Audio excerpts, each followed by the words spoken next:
क्या हो अगर प्रार्थना के बारे में हमारी सारी समझ, हर मान्यता बस अधूरी हो?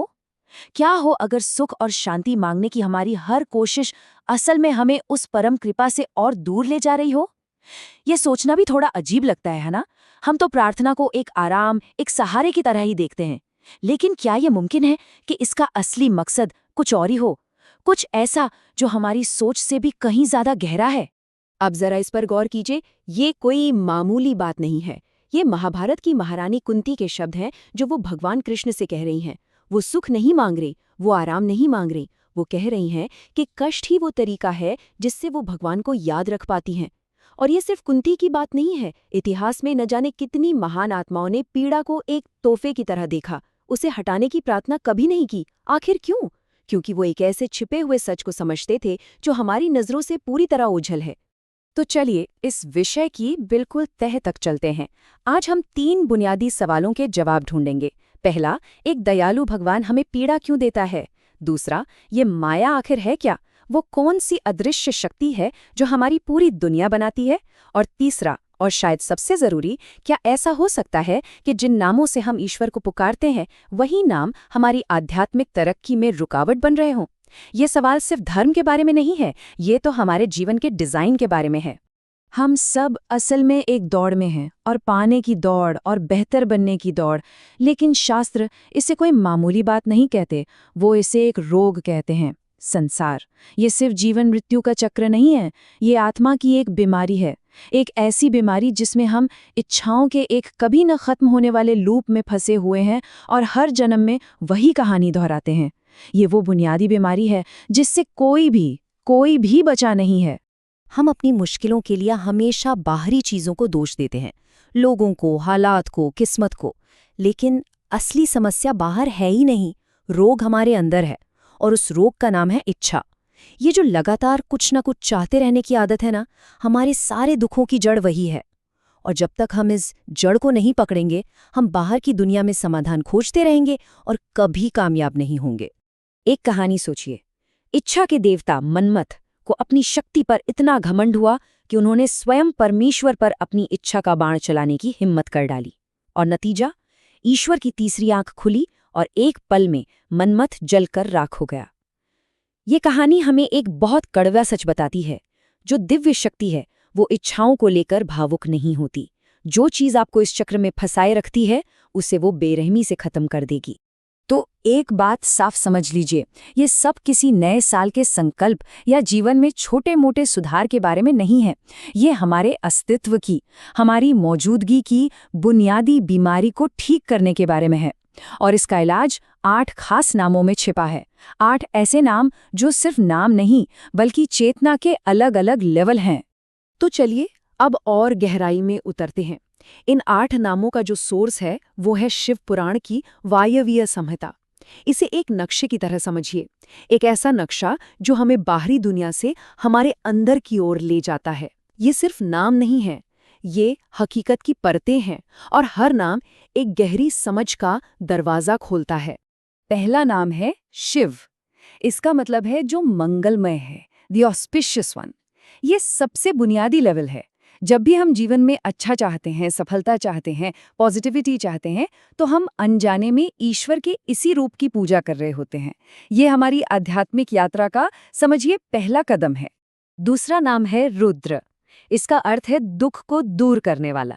जब हम पीड़ा में होते हैं, किसी तकलीफ में होते हैं, तो हम रुद्र को पुकारते हैं। अब मजे की बात यह है कि ज्यादातर लोगों के लिए भगवान की समझ यहीं आकर रुक जाती है। हमारे लिए भगवान या तो शिव हैं जो अच्छा करते हैं, या रुद्र हैं जो बुरा हटाते हैं। लेकिन ये तो बस शुरुआत है। तीसरा नाम है महेश्वर, महान ईश्वर। ये वो हैं जो माया को कंट्रोल करते हैं। और माया क्या है? ये वो मूल प्रकृति है, वो कॉस्मिक इल्यूजन जिससे ये पूरा का पूरा ब्रह्मांड बना है। जैसे एक कुम्हार के लिए मिट्टी होती है, वैसे ही महेश्वर के लिए माया है। वो उस हकीकत से कहीं ज्यादा बड़े हैं जिसे वो कंट्रोल करते हैं। ये नाम हमें बताता है कि ईश्वर सिर्फ हमारी दुनिया का हिस्सा नहीं, वो इसके बनाने वाले और चलाने वाले हैं। चौथा नाम है सर्वज्ञ, जो सब कुछ जानता है। इसे आप ब्रह्मांड के एक बहुत बड़े सीसी कैमरे की तरह सोच सकते हैं। ये कैमरा सिर्फ आपके कामों को नहीं देखता, नहीं, ये आपके हर विचार को, हर इरादे को, हर छुपी हुई भावना को रिकॉर्ड करता है। कोई भी चीज ईश्वर की नजरों से बच नहीं सकती, और यही सर्वज्ञ शक्ति हमारे कर्मों का फल तय करती है।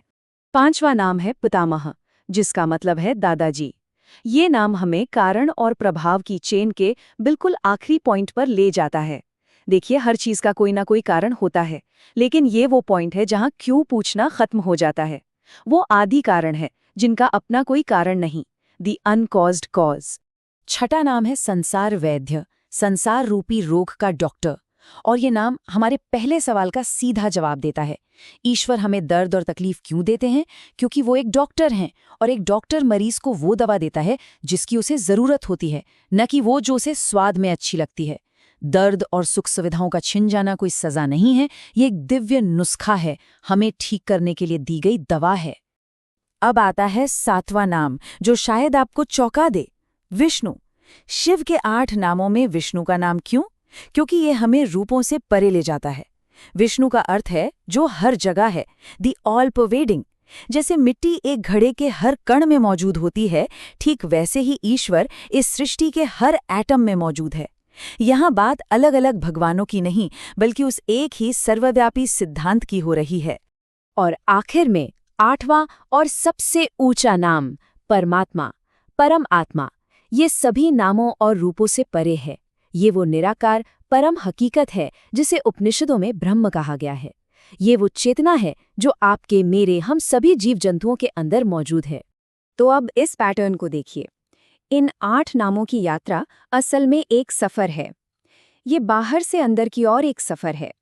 ये एक बाहरी भगवान की पूजा से शुरू होता है जो हमारी मदद करता है, और हमारे अपने अंदर की परमात्मा की पहचान पर खत्म होता है। ये द्वैत से अद्वैत की ओर एक यात्रा है। और यहीं पर हम सबसे बड़ी गलती करते हैं। हम रूपों पर बहस करते हैं, शिव बड़े हैं या विष्णु।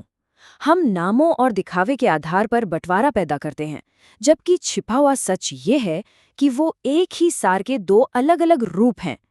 और शास्त्रों के हिसाब से उनके बीच भेदभाव करना सिर्फ एक गलती नहीं, बल्कि एक पाप है। और ये सिर्फ कोई फिलॉसफी की बात नहीं है। शास्त्रों में इसके असल फिजिकल नतीजे बताए गए हैं। महर्षियों ने हजारों साल पहले कहा था कि जो इंसान हरि और हर यानी विष्णु और शिव में भेद करता है, उसे इस जीवन में पेट दर्द की तकलीफ होती है। ये दिखाता है कि एक आध्यात्मिक गलती के भी ठोस परिणाम हो सकते हैं। इस समझ के बाद प्रार्थना का पूरा मतलब ही बदल जाता है। प्रार्थना अब कोई लेन देन नहीं रह जाती। ये कुछ मांगने की क्रिया नहीं है। ये अपनी चेतना को ब्रह्मांड की एक खास एनर्जी के साथ ट्यून करने का प्रोसेस है। जब आप रुद्र कहते हैं तो आप दुख मिटाने वाली ऊर्जा से जुड़ रहे होते हैं। जब आप परमात्मा पर ध्यान करते हैं तो आप अपनी चेतना को सर्वोच्च हकीकत के साथ मिला रहे होते हैं। और जब आप इस तरह से सोचना शुरू कर देते हैं तो जीवन बदल जाता है। अब जिंदगी में आने वाला कष्ट कोई गलती या सजा नहीं लगता। वो संसार वैद, उस दिव्य डॉक्टर की तरफ से भेजी गई एक दवा बन जाता है। एक ऐसी दवा जो आपको ठीक करने, आपको जगाने और आपको इस चक्र से आज़ाद करने के लिए दी गई है। तो अगर ईश्वरी सब कुछ है, अगर उसके पास पहले से ही सब कुछ मौजूद है, तो फिर हम उसे क्या दे सकते हैं? ये शक्तिशाली सवाल महान ऋषि आदि शंकराचार्य ने पूछा था। ये परम भक्ति का आखिरी सवाल है। हम जो इतने छोटे हैं, उस सर्वशक्तिमान को आखिर क्या भेंट चढ़ा सकते हैं? चलिए सोचते हैं, क्या हम सोना चढ़ा सकते हैं? ईश्वर के पास तो सोने का बना पूरा मेरू पर्वत है। क्या हम धन दौलत चढ़ा सकते हैं? अरे धन के देवता कुबेर तो खुद उनके सेवक हैं। क्या हम कीमती रत्न चढ़ा सकते हैं? उनके पास तो चिंतामणि है, एक ऐसा दिव्य रत्न जो कुछ भी बना सकता है। कोई भी दुनियावी चीज उस परम सत्ता के सामने बहुत छोटी है, तुच्छ है। और तब आदि शंकराचार्य आखिरी नतीजे पर पहुंचते हैं।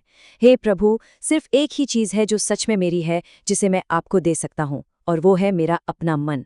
ये भक्ति का सबसे ऊंचा शिखर है, जब पूजा एक बाहरी क्रिया से हटकर एक अंदरूनी अवस्था बन जाती है। जब आप अपनी सबसे कीमती चीज, अपना ध्यान, अपनी चेतना, अपना मन ईश्वर के चरणों में समर्पित कर देते हैं। और ये हमें आखिरी सबसे गहरे सवाल पर छोड़ जाता है। अगर 8 नामों की इस यात्रा का अंत परमात्मा पर होता है, और वो परमात्मा हमारी अपनी ही सच्ची आत्मा है, हमारा अपना ही असली स्वरूप है, तो फिर सोचिए, प्रार्थना कर कौन रहा है और किससे?